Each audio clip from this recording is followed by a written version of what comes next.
Let's go! Time for the ride home in ENC. Yes! Yes! Yes! This is your 5 o'clock drive with Patrick Johnson. Holy mackerel! More news, more interviews, more ECU stories than you can shake a stick at. Hey, stop shaking that stick. This is the Patrick Johnson Show. Pirates win! Pirates win! On 94.3 The Game. All right, big weekend in Greenville. Welcome to the show. It's great to have you along. We're getting ready for what is going to be an exciting Pigskin Pig Out weekend, as always, the 41st annual edition. And we've also got the Purple Gold game tomorrow. We'll have coverage on all of our socials for 94.3 The Game and the IBX Media app. Baseball coming up at the top of the hour, so getting ready for that. East Carolina and Wichita State. Softball hosting USF. And a lot going on. And I'm sure it'll be a weekend that'll be busy for ECU cheer. They were national champs. We've got some of them in the building today, including with us, Tori Williams. Great to see you, one of the members. Good to see you. Nice to have you with us here. And then Maddie Lamb is with us, the coach of the team. Coach, Hello. how are you? Great to see you. I'm good. You all were in Daytona Beach, and you took the beach by storm. National champs. Second time in the program It is, history? yes, Okay. 2021 and All right. 2026. Were you here then? Or I were you- was, yeah. I was okay. the assistant coach. So you're a two-time I am. national champ. All right. Just take us through the whole thing. How did all this sort of transpire, and how did it go down? And you were competing against all kinds of big-time programs across the country. Yes, yeah. So we compete against basically all colleges in D1A that are in the intermediate division. So like University of Missouri, University of Michigan, Georgia Southern. Oh, wow. I know I'm missing a few. And then, so what happens is you get a choreographer to come in. They create a routine for you. You go ahead and build, your stunts, your baskets, your tumbling, pyramid, and then the choreographer will put everything together. And then you have to hire somebody to put the music in for us as well. So Okay. it's a long process. Yeah. So there's a lot of bits and pieces to make it all happen. So there's 20 athletes that make MAT. Okay. We have multiple athletes on the team. So we choose 20 athletes that create the routine, and then we go down to Daytona, and we competed on a Friday and Saturday this year because there was actually a storm. So we usually compete on a Thursday and Friday. So this year is Friday, Saturday. We were in fourth place day one with the highest raw score. So it just means before deductions, we had the highest score out of the whole entire division. Okay. And then day two, we hit. So it bumped us up, and we won the national championship. Are they, with the days, is it different routines on those days? Or? So it's the same exact routine, Okay. but the first day only counts for 25%, and then Okay. the second day counts for 75%. So day two is what truly determines. So it's a little bit of a dress rehearsal in a sense. Yes, Yeah. exactly. Kind of gets your nerves out the first Right. day on a big stage with really bright lights and a ton of people staring at you. Yeah. How many years is ECU participating in this kind of every year, the last several years? Or So my senior year was the very first year. They have competed in this division in many, many years before that. So Okay. I was in 2017 was the Okay. first year we Right. got back into competing. So Right. ever since then, we have been into it, and we've won in 2021. But other than that, we've gotten second place, I think, like 22, 3, 4, and 5. Oh, okay. So 20. It was due. So the runner-up the last few years. Yes, Okay. yeah. Well, what about this particular group? Did you think was championship material? They had their heart and soul in Yeah. this. Like, they are the most close-knit group, and I have said that from the very beginning. There's just something about this team that they truly wanted it. They're very passionate Right. in the best way, and they all have the skill level for it that it really, they wanted it. They wanted it bad enough. Yeah. So you've got 20. How many athletes are in the entire kind of cheer program, and how does the dance team interact or factor into that? Yeah, so we have around 40 in the cheer program, around 20-ish in the dance program, and then so they dance and cheer are separate, but also we still Together, go right, to yeah. we still all do the football games and basketball games and everything spirit wise together, and then they have their own dance competition at NCA as well. Okay. So they compete in the Ocean Center like we do, but there's a dance side and a cheer side. Okay. So we'll go one way to cheer them on, and then they'll come, the other direction to cheer us on when it's time for us to go. And then you said you went to school at East Carolina. I did. Yeah. Mm-hmm. Okay. All right. And cheered all 4 years? I did. Yeah. Okay. I cheered. I was on, at the time we had an all-girl team. Mm-hmm. Now it's small co-ed, but I was on all-girl for 1 year, and then I was on co-ed for the rest of the years. So how did you become the coach? How did all that sort of transpire? So I was coached by Susie Glenn. Mm-hmm. Yeah. And then I was the assistant coach alongside with her for 6 years. And then when she decided to retire, I came into play. Okay. Well, that's exciting. And you're a national champion assistant coach and now head coach. So this is great. And one of her daughters is my assistant coach. And then I have another assistant coach named Lily. Okay. And I coached her as well. Did you I coached really? both of them. Okay. Where are you from originally? Wilson. You're from Wilson. Yeah, okay. I'm not far. What school did you go? Hunt High School. You went to Hunt High School. Okay. Mm-hmm. All right. Now, you got Tori up here with us. Yes. Tori, welcome. Lead into the mic here. How are you? I'm wonderful. Tell me what it's like to be a national champion. It is definitely like a different feeling. It doesn't feel real. It still doesn't feel real. Yeah. Like, Coach said fourth place the first day. Yeah. Do you all kind of discuss among yourselves, what we need to do right the next day, or how, what's the dynamic as you get ready from coming out of day one to day two? Well, day one, I think everybody was just so nervous. Like, you could see it all over our More faces. nerve-wracking, that or here on the radio? It's not the same, nah. But, no, when we went on that stage, it was like the lights in your face, like everybody's cheering. Like, I just heard everybody in the whole room. And that's something that you just can't do. Like, you have to go out there and perform. And my head was not in it at all. Right. But day two, I think that after the first day, everybody was just like, we just got to go out there and do what we do at practice and make it fun, have fun, and like be a team and just compete. Right. And so when we went out day two, like it was just like the flip of a switch. Like we went out there and did our thing for real. So they announced, I guess, starting from like ninth place and then eighth. And then Yeah. So when it gets down to what number is your heart in your throat at this point, or you're really nervous? Okay, or is it just when they start announcing you've got the nerves? Like you mean like when they're announcing, all right, in ninth place. Oh yeah, okay. In eighth place, and they're counting down. What? Yeah, so we were all holding hands and like just praying. Like I had little baby Jesus in my hand, like, just praying. I was like, and everybody had like different like. Some people were saying, "Oh, like I don't know," and then other people were saying, "Like no, we won." So I just really didn't know. My heart was in it. I wanted us to win. Right. And like counting down, it was just like a different feeling. But once they said second place was Mizzou, like everybody's face lit up. Right. Like it was like a different feeling. I wish everyone could feel that feeling. Like it's like. What year are you? I'm a junior. You're a junior. So you've been on the. Were you on the trips the last couple of years, or is this the first year? This is my first year. Okay. All right. He's the good luck charm. I think that's what it is. Hey, he might. He gave us a pep talk before every practice. All right. Tell me a little bit about that. The pep talk. Well, we had this thing called like what is it like? We huddle up basically in like a big circle. Yeah, before we like full go, do the whole routine full out. Yeah, and so like I would just get in the middle and give basically like. My little pep talks. I always had a motivational quote of the day. Okay. Yeah. All right. Do you have a special or favorite motivational quote? I do, actually. Let me hear it. If you believe that you can, then you will. Okay. Yeah. Simple but good. It's one of my effective. favorite, yeah. Right. If you believe that you can, you are. I like it very much. Where are you from originally? I'm from Dunn, North Carolina. Okay. How did you get to East Carolina and get involved in co-ed cheerleading and all that? So originally, when I graduated from high school, I went to Methodist University in Fayetteville, and then I ran track there. One of my cousins was actually a cheerleader there, and he told me to come and try out, and I was like, nah, that's just like not me. Yeah. Right?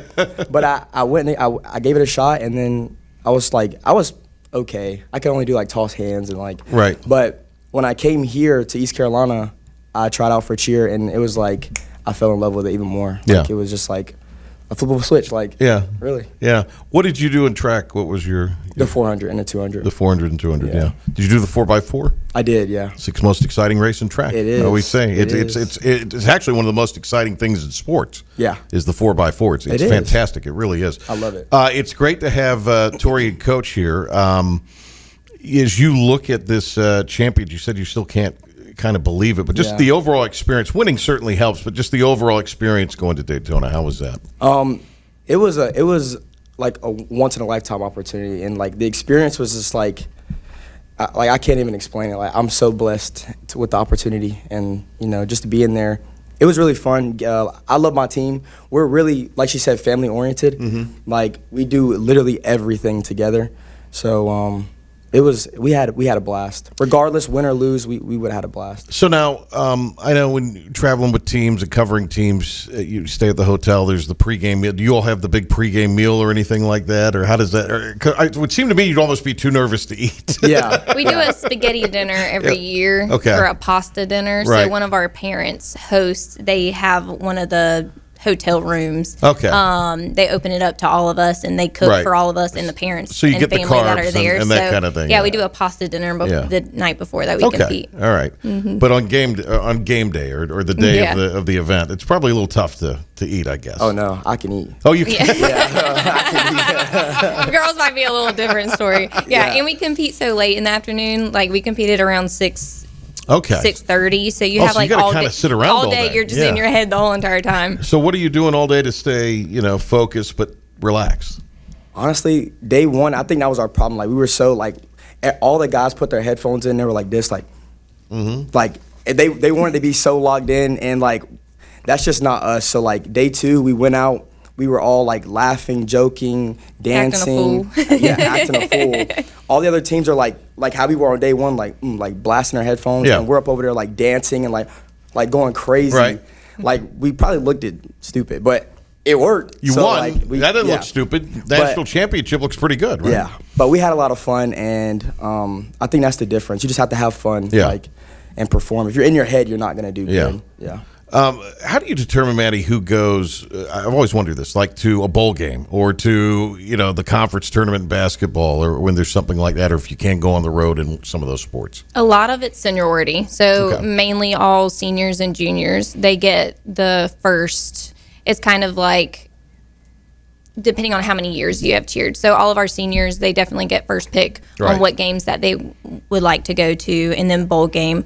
We get to bring a lot more for a bowl game. So most of our juniors and seniors will at least get the chance to cheer at a bowl game. And kind of same thing, I guess, with the conference basketball tournament. Yes, they get the first Yeah. first option. It's during spring break, so sometimes they would rather have their spring break, as in beach trip. But so it just kind of depends. For the NCAA event, how far out? I mean, what is the season, and how far out do you start planning for that, or in a way, training, rehearsing, practicing for that? So you have to get a bid to go to NCAA in Daytona Beach. So you have to. We'll attend a NCAA cheer camp in August. Okay. And they will give out bids for you to go to nationals.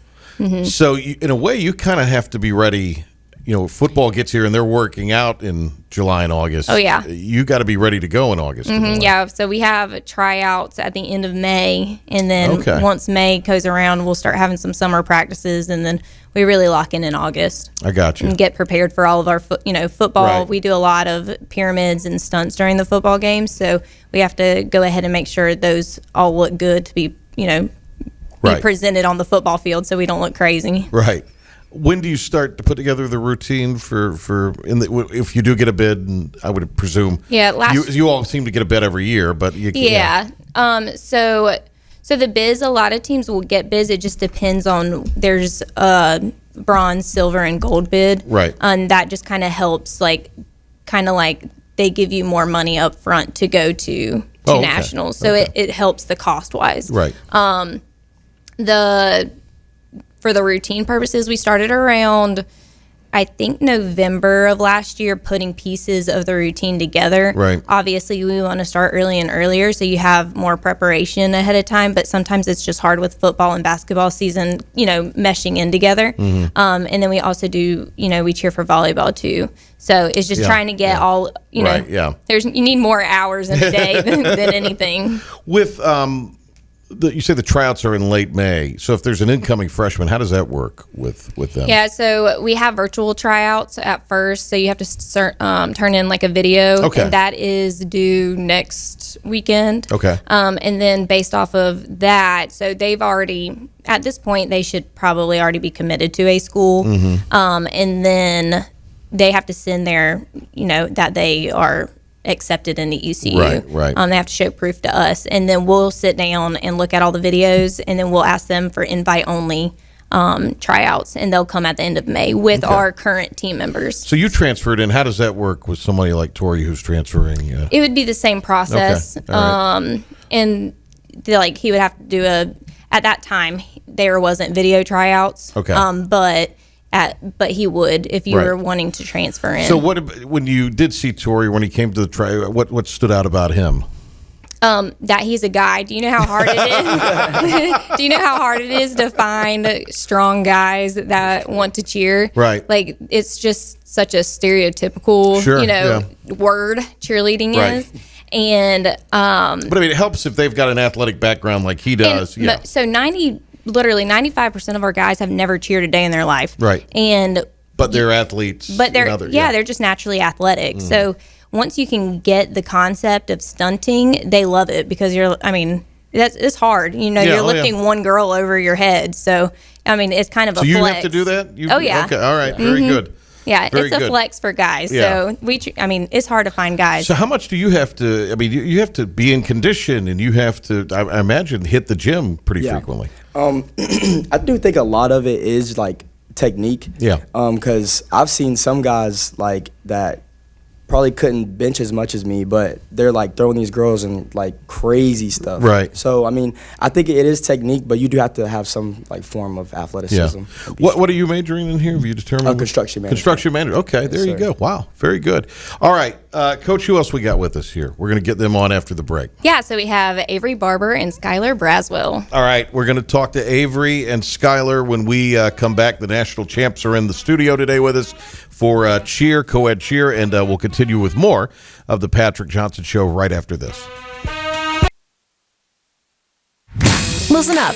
He's talking now. Sorry, thought we were vibing. The Patrick Johnson Show on 94.3 The Game. All right, welcome back. Patrick Johnson Show here with you as we get ready for Pirate Baseball coming up top of the hour. A couple of ECU cheerleaders, national champs are here. Avery Barber, Skylar Braswell. Great to see you both. How are you? Good to Good see to you. see you. All right, let's get the perspective of the national championship from you. You're right on the mic, Skylar, so we'll go to you first. Tell us what it's like to be a national champ. It feels great. I mean, it's nice that we were rewarded for all the hard work we put in. We really did want it really, really bad, so it's nice that it paid off. Was it, I kind of ask you what I asked Tori, was it, you kind of realized, okay, what do we need to do a little better on day 2 versus day 1? What was your sort of, the mindset you felt like for you, but also for the team? Yeah, so, what Tori said, I think day 1, a lot of us were going into it very nervous. I think that normally we're such a fun and well bonded team, and we all get together and we dance before full outs and things like that. But something about day 1, I think everyone was just really nervous. And then going into day 2, we had a pep talk and we were like, we just need to be our normal selves and go out there and have fun, because it's like at that point we had nothing to lose. Like, we were in 4th, and it's like we can only hopefully go up from here. So Right. yeah. What year are you? I'm a senior. So were you with them last year in day 2? No, I you was were not. It's my first year. Well, there's the other lucky charm right there. So Yeah. when you, I guess, talked to some of your old teammates about the experience, did you ask them about the experience of Daytona, or did you? Was that really a topic of conversation? Really, not really. I didn't really ask anybody about it. I've done cheer since I was 9, so I gosh. have competed before. Yeah, I knew it was it's been a while since I have competed, so I was Right. nervous. It's definitely different from any competition I've been to. Right. But I wanted the experience for myself. I didn't want to know what anybody else's experience was. I understand. Yeah. Yeah, absolutely. What was your favorite part of the trip? Honestly, just being with everyone. I was just so excited to all the hard work that we put in for a month straight, just to go and be able to show people what we've been working on was a really cool experience, and just to be there with our team because we are so close and we have a lot of fun when we're together. Yeah. And then where are you from and what are you majoring in? I'm from Wake Forest, North Carolina, and I'm a communications major. Okay, awesome. Very good. See, this is it's all something you could do one day. Yes. You could, yeah, exactly. Yeah. All right, we've got that's Skylar. We got Avery with us here.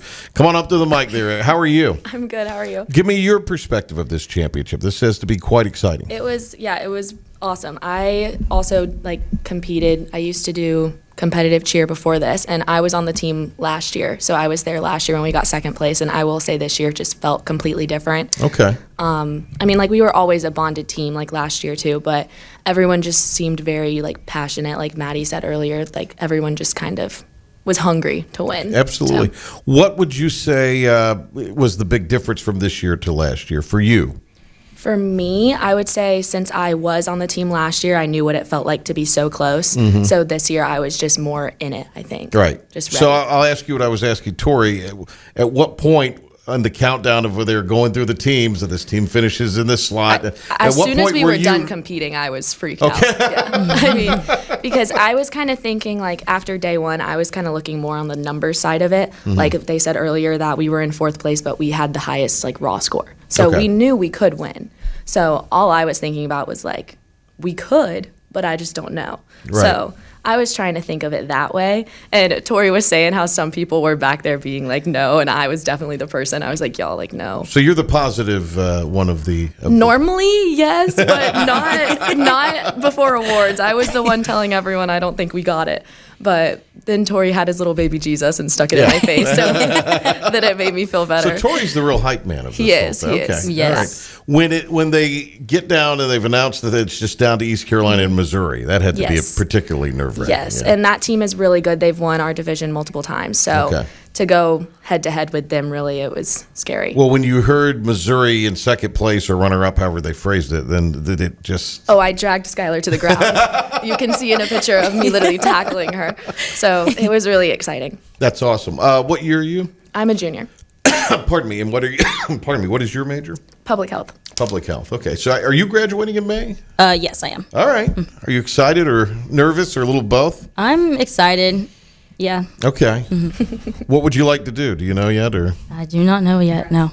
Yeah, I'm hoping I get into. Yes, I'm hoping I get into grad school. I'm not ready to go yet, so. That's a great. If they're in grad school, can they still cheer? Oh, okay. Yes. Okay. So, Have you been here the whole time since a freshman year? Or? At ECU? Yes, I have. Yes. Okay. Same thing for you? Yes. Okay, very good. When you had Tori transfer in, I guess was this his first year here, or is this his second? Second year. Okay, but when Tori, it seems like he's really, because you guys have been here for so long, but he seems like he's really kind of become he's a leader for sure. The leader yes. for sure. Yeah, That's great. Are there any other of your teammates that you guys could think of that are kind of were leaders, or just anybody that maybe mentored you all along the way? Tori was definitely a big one. I think Claire is a big leader too. Mm-hmm. She's one of our seniors this year as well. Jeremiah, he was on the team last year, but he was a really big leader too. But he's not here anymore. Did you say where you were from? He filled his where shoes. Where did you say you were from, or did you? I'm from Raleigh. Oh, you're from Raleigh. Okay. There's a million schools in Raleigh, as we know. So which school were you? I live really close to NC State, but I went here. No. High school. Oh, I was like, what? I went to Garner Magnet High School. Okay. All right. Very good. Can't do anything with it, can you? She was all That's all I was thinking. Right. You were thinking all here. Very good stuff. Yeah. Well, this has to be terribly exciting. I mean, it just has to be wonderful for you all to have achieved this. And congratulations. It's fair. I hope you will. If you go to grad school, I hope you will return to the cheer squad. You should. You should certainly do that. And then, are you excited about senior year? I am. I'm Are really you excited. Okay. What would you like to do when it's all said and done and you've graduated? I have no idea. You don't know yet? No idea. All right. Well, great to see both of you. Thank you both for coming in, and thanks to Coach and thanks to Tori. It's awesome to have national champions in here. Congratulations. Thank you. Do you all have anything to do this weekend with the events? Yes. Okay. We're going to the Parade of Pigs today. We are. Oh, yes. are you really? I'm excited for that. Yeah, all right, very good. Well, maybe we'll see you out there a little bit later on. All right, thank you all for coming by. Really appreciate it. And thank you guys for Thank coming you. by. Thank you too. for having us. Awesome to have them here with us. All right, we'll take a break, come back, and get you ready for everything going on tonight and the weekend ahead here on The Patrick Johnson Show. And now, the stunning conclusion. Why is everyone screaming? On 94.3 The Game. All right, great to have those young ladies and that young man in here, Coach Lamb. Great, wasn't it? It was a lot of fun. It was enjoyable today to have them in there. And Coach Lamb, I think she classifies as a young lady. Well, certainly younger than me. There's no doubt. There is no doubt. No doubting that. Boy, what a time. What a time. Let's see here. Everything that we've kind of told you about the last few days, there'll be baseball coming up top of the hour. They've moved some baseball times. We'll get into all that because we do have time for a top 5 at 5 before we get into things here from Clark LeClaire Stadium. This may very well be our last mission. Let's make it count. This is the Patrick Johnson Show on 94.3 The Game. It's impossible. Now some stories you may have heard Ready? or catch it for the first time. This is your 5 at 5 with the P-Man. Number one. Our number one is the Pirates will be hosting the Wichita State Shockers inside Lewis Field at Clark LeClaire Stadium beginning at the top of the hour. Dylan Johnson and Coach O will be on the call at 5:45. It will be a 6 o'clock first pitch today. Notable scheduled time change for tomorrow. It will be a 3 o'clock first pitch tomorrow and an 11 a.m. first pitch due to pending evil Mother Nature on Sunday morning. Wichita State has listed their starter for today, but it's TBA for the rest of the weekend. Interestingly enough, it's Luke Payne today, TBA for the rest of the weekend.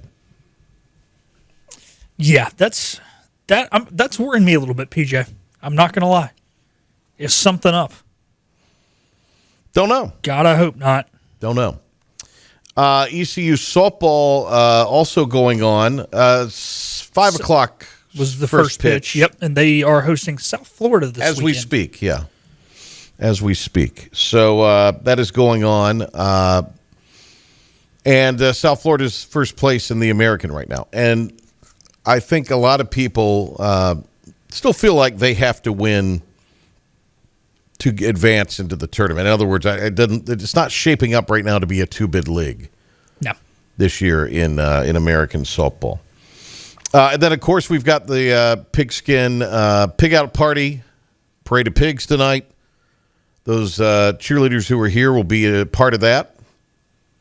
And then we've got tomorrow the Purple Gold spring game. How many more years do you think we're going to have a spring game, Pil? Maybe one. Really? Yeah. You think this might be the last one? It could be, yeah. Teams are going away from it. I mean, there's even teams who, like, I've seen, like, oh, the weather's bad. Instead of moving it, yeah, we're just canceling it. Who cares? Because I think spring football, that's the thing. I think the transfer window is going to get moved back, and we're going to have, OTAs in June. I think that'd be great. Yeah. I'd almost rather have that. Football. Yeah, I'd rather have that. It would be more in line with what it needs to be. I love that idea, actually. So, all right, what's next? Alrighty, number two. Number two, the Pirate men's basketball team has added 2 new members to its staff. Well, 1 new member, 1 returning member. Nick Matson returns to the staff after 3 years away, where he spent some time at Texas as well as New Mexico State. He will be the associate head coach. They also welcome assistant coach Andre Gray, who has over 20 years of coaching experience. He was most recently at Western Carolina, where he was the assistant head coach in Cullowhee.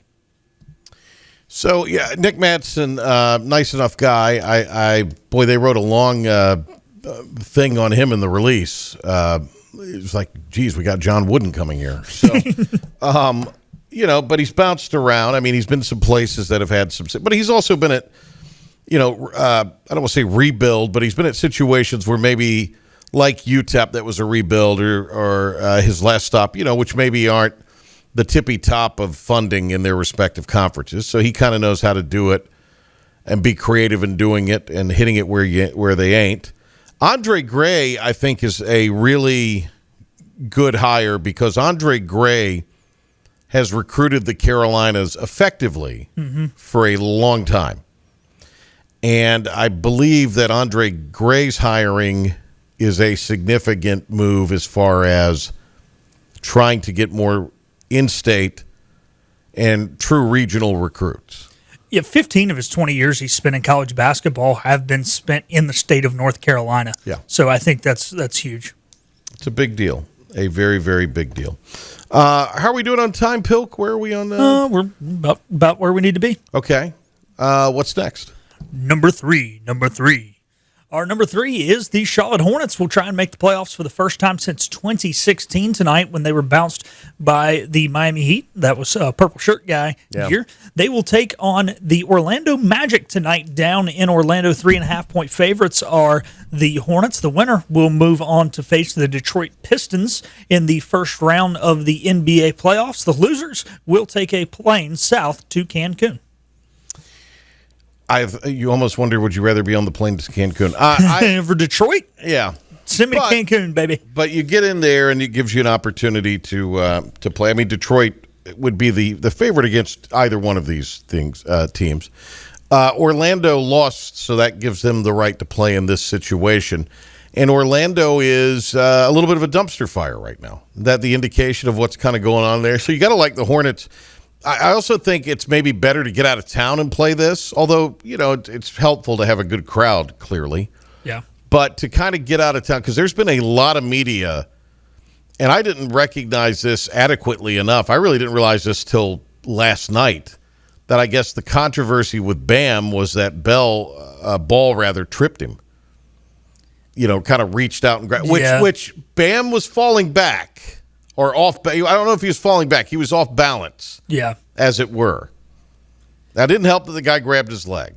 It didn't. There's two camera angles. There's one kind of on the floor where it looks like he kind of reached out and did it intentional, and then the one from overhead looks like he was just kind of falling, and as he torqued his body, his arm just kind of flailed out. Look, it's one of those where, in college terms, you'd like a live ball contact technical there, where it's like, hey, you did something that was kind of unsporting. Live ball, not technically flagrant because it wasn't malicious, but it was, you were disrespectful. Again, that's where the contact technical comes in. I'm okay with the $25,000 fine that he got. No need to suspend him. I mean, if we're suspending guys for that, Kevin McHale would have never played a game. It also dawned on me that Bam, he fell on his back. It's not safe, but how many guys from back in the day took a bad bump and stayed in the game? Every guy who ever played in the NBA from the beginning of his inception until about 10 years ago. Yeah. So, all right, this will show whether we ever speak of the Hornets again this year. This might be whether we speak of them ever again ever. Could be. This will determine it for sure. All righty, number 4. Number 4, the NHL playoffs do get rolling tomorrow. It'll be the Carolina Hurricanes kicking it off. Your Carolina Hurricanes, PJ, kicking it off. Just like the Houston Texans, man. Death taxes and the Hurricanes, as our friend Bobby Harwood put it earlier today, playing the afternoon Saturday playoff game to start the NHL playoffs. But they'll be at home then, and they will be at home on Monday night as well. Quick turnaround from Game 1 to Game 2, so you want to get Game 1 for sure. I think as we had with Maniscalco yesterday, and if you missed our interview with Mike Maniscalco or you want to relive the magic, download the IBX Media app, free for your downloading pleasure at Google Play or the App Store. You can download it. There's no pre-roll ads. Very easy-to-use app, and you can listen to our programming or watch our programming live via the app or go back and listen to past episodes. And I think, as Maniscalco said, it will come down to what happens in between the pipes, as it always does. That has been an area of it's been a little suspect at times for the Canes this year. It's been a little suspect since Cam Ward was there. I feel like it's been suspect for a good point. Yeah. It's been in flux for sure. Yeah. All righty, now we'll move on to our final one, number 5. Number 5, my mom always asks me what I think about AI, and I say I hate it because the first jobs it'll take will be the guys who talk because it can do a voiceover. Well, it can take the job of a reporter.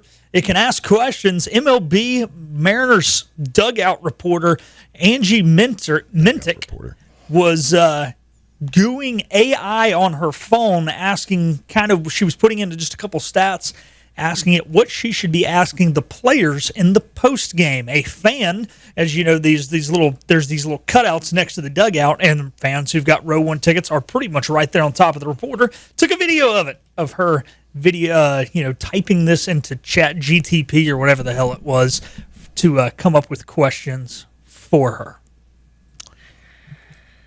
You know,